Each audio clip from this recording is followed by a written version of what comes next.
ஸ்ரீசக்கர வரதாச்சாரியம் சுத்தசத்வ குருத்தமம் ஸ்ரீநிதிம் ராகவம் வந்தே அபார கருணாகரம். கவசம் கனெக்ட் நேயர்களுக்கு நமஸ்காரம். பெரியாழ்வார் திருமொழி 3ஆம் பத்து 3ஆம் திருமொழியின் 2வது பாசுரத்தை அனுபவிக்க நாம் மானசீகமாக ஆயர்பாடியை சென்று அடைகிறோம்.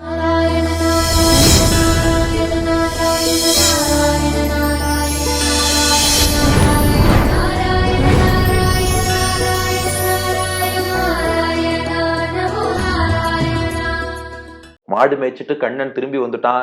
பெரியாழ்வாரே சொதை அவனை ஆற தழுவி கொண்டாள்.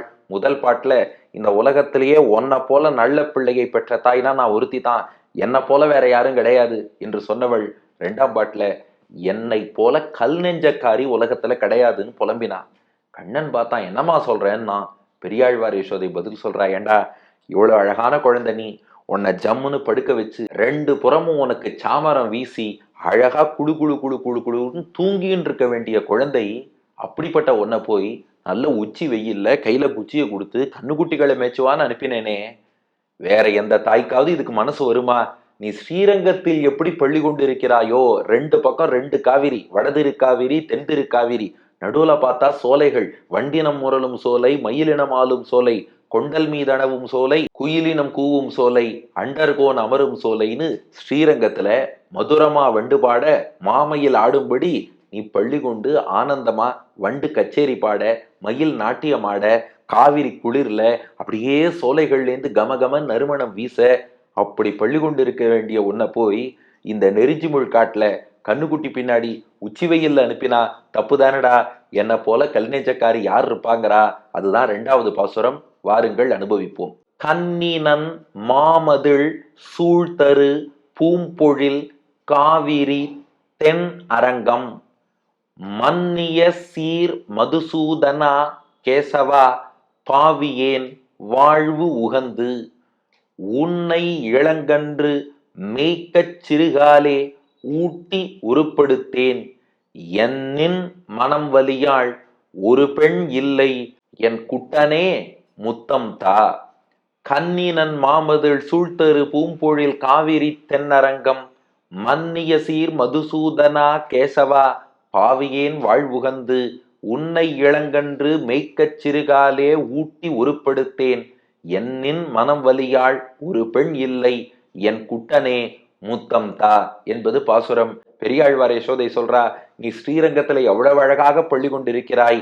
கன்னி, கன்னினா அழியாதன்னு அர்த்தம். நன் என்றால் நல்ல சிறப்பான ஒப்பற்றன்னு அர்த்தம். மானா பெரியன்னு அர்த்தம். மதில் சூழ்தருனா மதில் சுவராலே சூழப்பட்ட, சூழ்தருனா சூழப்பட்டன்னு அர்த்தம். அழியாத மதில்கள், ஸ்ரீரங்கத்தின் மதிலை யாராலும் அழிக்க முடியாது, ஒண்ணும் பண்ண முடியாது, உறுதியாக இருக்கக்கூடிய மதில். அந்த மதில் சுவர்ல யாரும் கை வைக்க முடியாதான். அதான் சொல்றா, ஸ்ரீரங்கத்துல அத்தனை படையெடுப்பு நடந்ததே, 7 பிராகாரம் பெருமாளுக்கு இருக்கு, அந்த மதிலை யாருமே கை வைக்கல.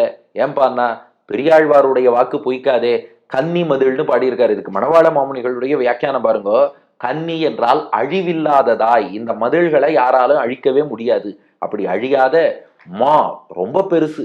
இன்னைக்கு நாம சேவிக்கிறோம் ஸ்ரீரங்கத்துல பெரிய கோவிலை சுத்தி அவ்வளவு உயரமா மதில் இருக்குன்னா எவ்வளவு பெரிய மதில் சுவர்.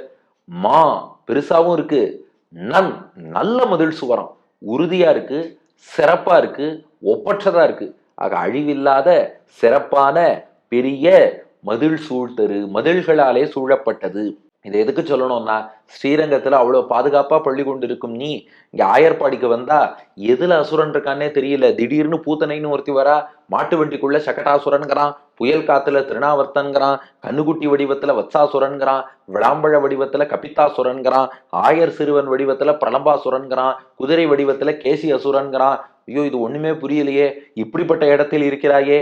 பூம்பொழில் காவிரி தென்னரங்கம், அடுத்து ஸ்ரீரங்கம் இருக்கே குழு குழு குழுன்னு இருக்குமா. என்ன காரணம்னா பூம்பொழில், பொழில்னா சோலை, பூம்பொழில்னா பூஞ்சோலைகள், நிறைய பூக்கள் பூத்து குலுங்கக்கூடிய சோலைகள்.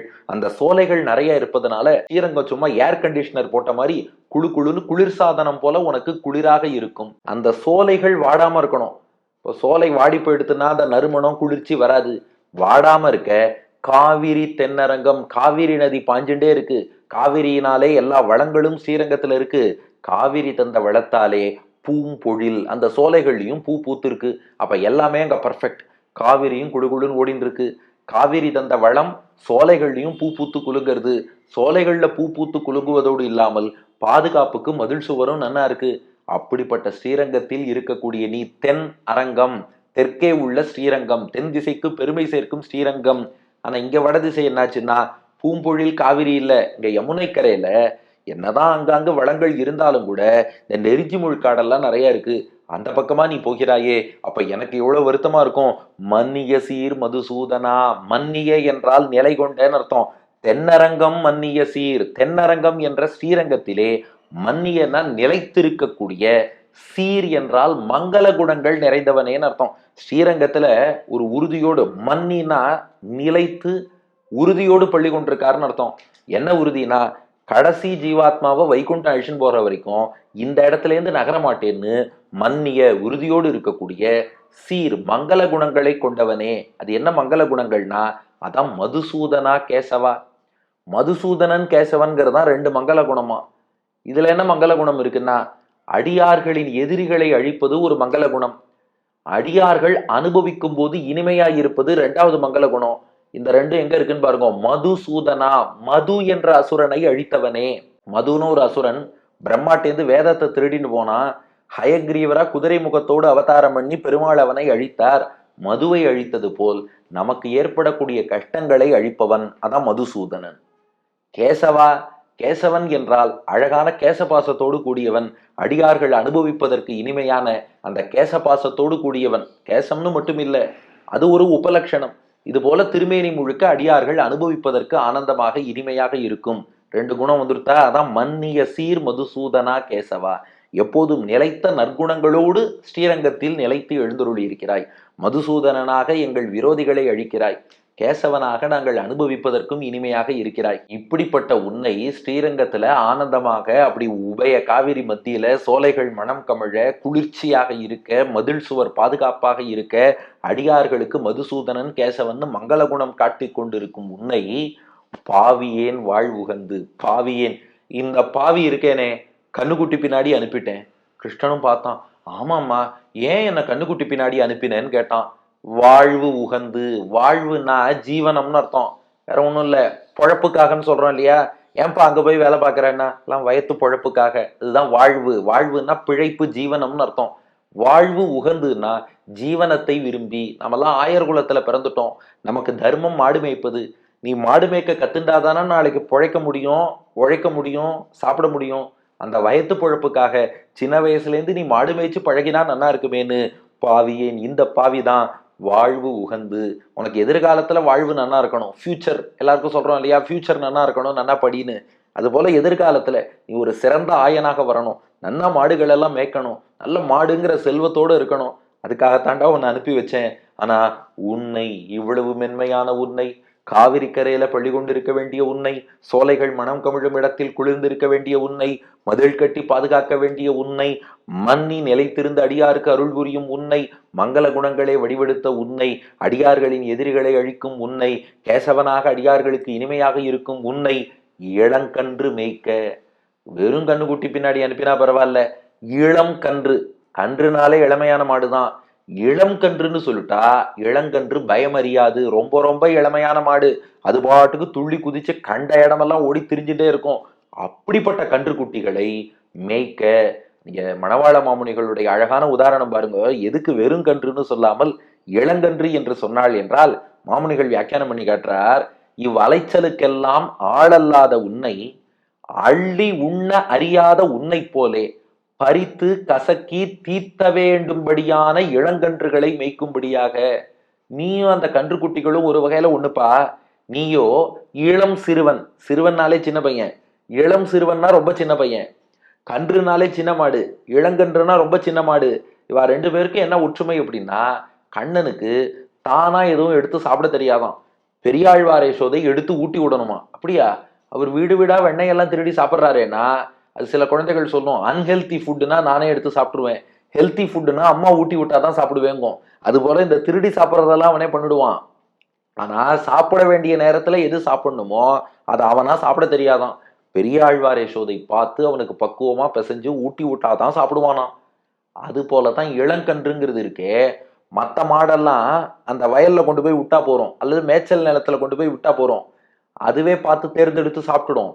இந்த இளம் கன்று இருக்கே, இந்த ஆயன் தான் அதை ஒவ்வொரு இடமா அழிச்சுன்னு போய், இது பாரு அதை சாப்பிட்றாத, இதை சாப்பிடு, இப்படி சாப்பிடு, மெதுவா சாப்பிடு, அதுக்கேற்ற மாதிரி தடவி கொடுத்து புல்லாங்குழல்லாம் ஊதினா அந்த புல்லாங்குழல் ஓசையை கேட்டுண்டு இந்த குழந்தைகள்லாம் செல்போன் கொடுத்தா சாப்பிட்றது பாருங்க, அது போல இளம் கன்றுனா புல்லாங்குழல் ஊதினாதான் சாப்பிடுமா. அதுக்காக கண்ணன் புல்லாங்குழல் ஊதி இவ்வளவு கட்டப்பட்டு அந்த கன்றுகளை மேய்ச்சிருக்கானா. அதுதான் இது அத்தனையும் மாமுனிகள் வியாக்கியானத்துல காட்டுறார். உன்னை இளங்கன்று மேய்க்க, அந்த இளமையான கண்ணுக்குட்டிகளை மேய்க்க சொல்லி சிறுகாலே ஊட்டி ஒருப்படுத்தேன். ஒருப்படுத்தல் அப்படின்னா சம்மதிக்க வைத்தல்னு அர்த்தம். உன்னை எப்படியோ கன்வின்ஸ் பண்ணி நீ மாடு மேய்ச்சு தான் ஆகணும்னு ஒருப்படுத்தேன், நானும் சம்மதித்தேன், உன்னையும் சம்மதிக்க வைத்தேன். அதனால போயிட்டு வான்னு சொல்லி நான் அக்செப்ட் பண்ணிட்டேன், உன்னையும் கன்வின்ஸ் பண்ணிட்டேன். அதுக்காக சிறு காலே, பாருங்க, இளம் கன்றுன்னு சொன்ன மாதிரி சிறு காலை, காலை என்றாலே காலை பொழுது, சிறு காலைனா என்னன்னா விடியற் காலை, எர்லி மார்னிங்னு அர்த்தம். சின்ன சின்ன கன்றை மேய்க்க சின்ன சின்ன கண்ணனான உன்னை சின்ன சின்ன காலையிலேயே, வெரி எர்லி மார்னிங், விடியற்காலை நேரத்திலேயே உன்னை அனுப்பினேன். எப்படி? சிறுகாலே ஊட்டி, உனக்கு நான் சாதம் ஊட்டினேன், சாதம் ஊட்டி இது போல கண்ணுக்குட்டிகளுக்கு நீ உணவு ஊட்டுன்னு சொல்லி உன்னை அனுப்பினேன். அடுத்து பகல் முழுக்க கன்று மேய்க்கணும், வழியில நீ எதுவும் சாப்பிடுவியான்னு தெரியாது, அதனால ஒரு நாள் முழுக்க என்ன உணவு இடணுமோ அதை கார்த்தாலேயே உனக்கு பூட்டு, சிறுகாலே ஊட்டி கார்த்தாலேயே மொத்த உணவையும் ஊட்டிட்டேன். அதுவும் தப்பு தானே, குழந்தைக்கு அந்தந்த நேரத்துக்கு தேவையான உணவு கொடுக்கணும். நான் சிறுகாலே ஊட்டி ஒருப்படுத்தேன், காலையிலேயே காலங்காத்தால மொத்த உணவையும் உனக்கு போட்டு, அவ்வளவுதான்ப்பா, ஒரு நாள் முழுக்க கொடுக்க வேண்டிய உணவெல்லாம் கொடுத்தாச்சு, இனி நீ போய் கன்றுக்குட்டியை மேய்ச்சிட்டுவான்னு சொல்லி ஒருப்படுத்தேன், சம்மதித்து உன்னை அனுப்பி வைத்தேன். இப்படி ஒரு காரியத்தை பண்ணியிருக்கேன்னா கிருஷ்ணா சொல்லு. என்னில், என்னில்னா என்னை விட, அதுதான் பாட்டுல என்னின்னு ஆயிருக்கும்.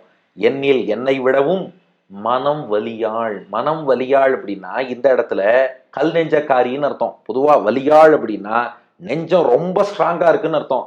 இந்த இடத்துல மனசு ரொம்ப வலிமையா இருக்கு அப்படின்னு சொன்னா எதையும் தாங்கக்கூடியன்னு அர்த்தம் இல்ல. கல் நெஞ்சக்காரி எதுக்கும் அசராதவான்னு சில பேரை சொல்லுவோம் பாரு, அதுபோல என்னின் மனம் வலியாள், என்னை விட கல் நெஞ்சக்காரி, என்னை விட. மணவாள மாமுனிகளுடைய வியாக்கியானம் பார்த்தா இது ரொம்ப நல்லா ரசிக்கலாம். என்னின் என்னை விடவும் இப்படி உன்னை போக விட்டு பொறுத்திருந்த எண்ணில் காட்டில் நெஞ்சுரம் உடையாள் ஒரு பெண் லோகத்தில் இல்லை. நெஞ்சுரம் உடையாள்னா என்ன மனதைரியம்னு சொல்லுவோம் பாருங்க, என்ன தைரியம், நெஞ்செழுத்தம்னு சொல்றோம் இல்லையா, என்ன நெஞ்செழுத்தம் இருந்ததுன்னா, எவ்வளவு கல் நெஞ்சம் இருந்ததுன்னா உன்னை போய் இப்படி அனுப்பியிருப்பேன். என்னில் மனம் வலியாள், என்னை விட கல் நெஞ்சம் கொண்டவள் ஒரு பெண் இல்லை, எந்த ஒரு பெண்ணும் இந்த பூமியிலேயே கிடையாது.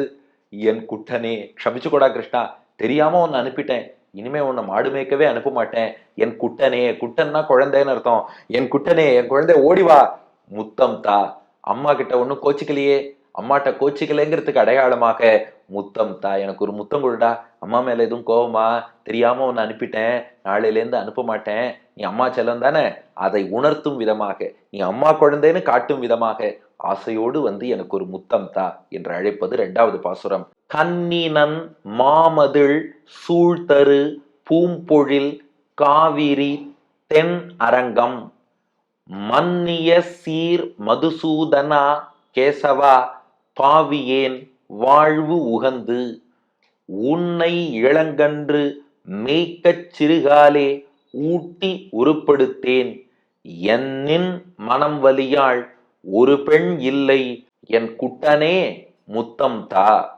கன்னினன் மாமதிள் சூழ்தரு பூம்பொழில் காவிரி தென்னரங்கம் மன்னிய சீர் மதுசூதனா கேசவா பாவியேன் வாழ்வுகந்து உன்னை இளங்கன்று மேய்க்கச் சிறுகாலே ஊட்டி ஒருப்படுத்தேன். என்னின் மனம் வலியாள் ஒரு பெண் இல்லை, என் குட்டனே முத்தம் தா என்பது பாசுரம். அழியாத சிறப்பான பெரிய மதில்கள் சூழ்ந்து பூ பூத்த சோலைகள் நிறைந்த காவிரி பாயக்கூடிய தென் திசையில் உள்ள ஸ்ரீரங்கத்தில் நிலையாக எழுந்தருளியிருக்கும் மங்கள குணங்கள் நிறைந்த அடியார்களின் எதிரியை போக்கும் மதுசூதனா, அடியார்க்கு இனியவனான கேசவா, நான் இந்த பாவி ஏதோ பொழப்புக்கு ஆசைப்பட்டு உன்னை கன்றுக்குட்டிகளை மேய்க்க சொல்லி இளங்கன்று பின்னாடி அனுப்பி வச்சுட்டேன். சிற்றஞ்சிறு காலையிலேயே உணவு வேற மொத்தமா ஊட்டி விட்டு அனுப்பிட்டேன். என்னை விட நெஞ்சுரம் கொண்ட ஒரு பாவி இந்த உலகத்துல வேற யாருப்பா இருக்க முடியும்? என் குட்டனே, கோச்சிக்காதடா, நீ கோச்சிக்கல தானே, அம்மா தான் சாரி சொல்லிட்டேனே, அதனால அம்மாவுக்கு ஒரு முத்தம் தா என்று அழைப்பது பாசுரத்தின் கருத்து. அடியன் வழங்கும் ஆங்கில வடிவம். O the Lord, reclining in Srirangam in the southern direction, surrounded by unassailable, great, huge compounds and surrounded by various gardens full of flowers where the river Kaveri is flowing, O the one that displays auspicious attributes to your devotees, O Madhusudana, O Keshava, this sinner, desiring to have a good future life for you, sent you behind young calls and fed you in the early morning itself. Oh my God, there is no lady who has a stronger heart than me. Oh my son, please forgive me and kiss me என்பது இதற்கான ஆங்கில வடிவம். இப்போ கண்ணபிரான் சொன்னான் பெரியாழ்வார் யசோதையை பார்த்து, அம்மா இதுக்கெல்லாம் போய் கோச்சுக்காத, எல்லாம் ஜம்முன்னு கண்ணுக்குட்டி மேய்ச்சிட்டு வந்துட்டோம் பாரு, எனக்கும் கண்ணு மேய்ப்பது ரொம்ப பிடிக்கும்னா. அதுக்கு பெரியாழ்வார் யசோதை என்ன பதில் சொன்னா? அடுத்த பாசுரத்தில் காண்போம். பெரியாழ்வார் திருவடிகளே சரணம்.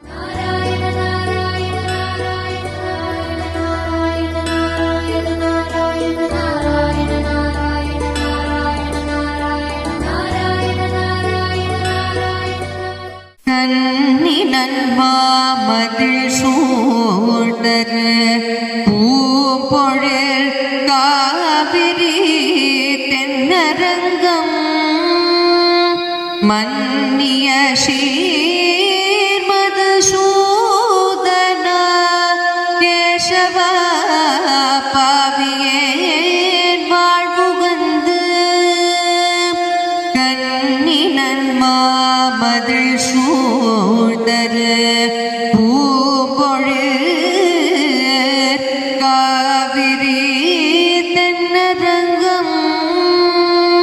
மன்னிய சீர் மதுசூதனா கேசவா பாவியேன் வாழ்வுகந்து உன்னை இளங்கன்று மேக சிறுகாலே